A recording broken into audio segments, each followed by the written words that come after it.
खुशबू झा आप सभी के समक्ष कुछ अपने विचार रख रही हूँ।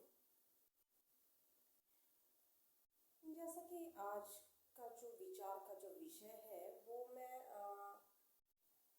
आप सभी से मतलब साझा करना चाहूँगी। जैसे इस संसार में स्वार्थ लागहि करहि सब प्रीति, स्वार्थ वश ही सब एक दूसरे से प्रीति लगाए बैठे हैं। किसी को किसी चीज की अपेक्षा है, किसी को किसी चीज की अपेक्षा है। इस अनुसार एक दूसरे का जीवन मानो हताशमय करने के लिए सभी उत्सुक हैं। कभी कोई किसी के जीवन को हताश कर रहा है, कभी कोई किसी अन्य के जीवन को हताश कर रहा है, किंतु अंत तो सभी का समान ही होगा।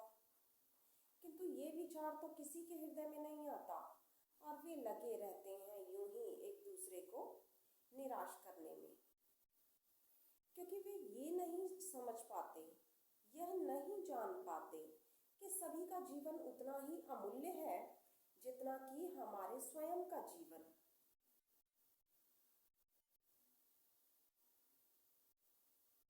किंतु प्रकृति तो हमें यही सिखाती है कि जिस प्रकार हमारा जीवन बहुत ही अमूल्यवान है, उसी प्रकार अन्य का जीवन भी अमूल्यवान है।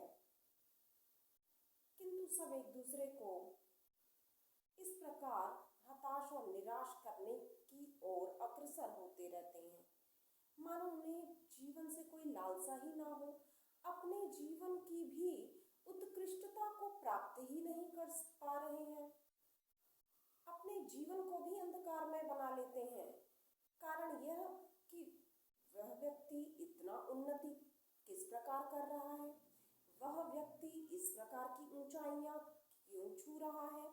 ये सब अपने मस्तिष्क में विचार करते ही व्यक्ति इस प्रकार की नकारात्मक गतिविधियों से भी गुजरने लगता है और अन्य को भी नकारात्मक करने लग जाता है।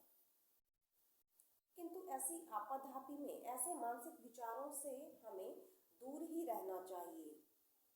जहां भी हमें नकारात्मकता दृष्टव्य हो, हमें वहां से हटकर अपनी प्रकृति की ओर उन्मुख हो जाना चाहिए, क्योंकि जीवन तो सौंदर्य का नाम है। सौंदर्य उस प्रकृति का सौंदर्य, उस जीवन का सौंदर्य, हमारे जीवन का सौंदर्य, हर एक व्यक्ति के जीवन का सौंदर्य, सभी का जीवन उतना ही महत्वपूर्ण समझना चाहिए। यही तो श्रेष्ठ सनातन धर्म है, यही तो मानवता सिखलाती है।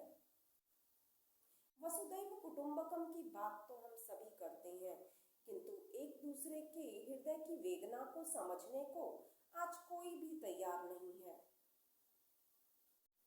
पशुओं को समझने का तो विचार ही छोड़ दीजिए, पौधों के जीवन को समझना ही छोड़ दीजिए, वे तो अन्य ही बात हो गई।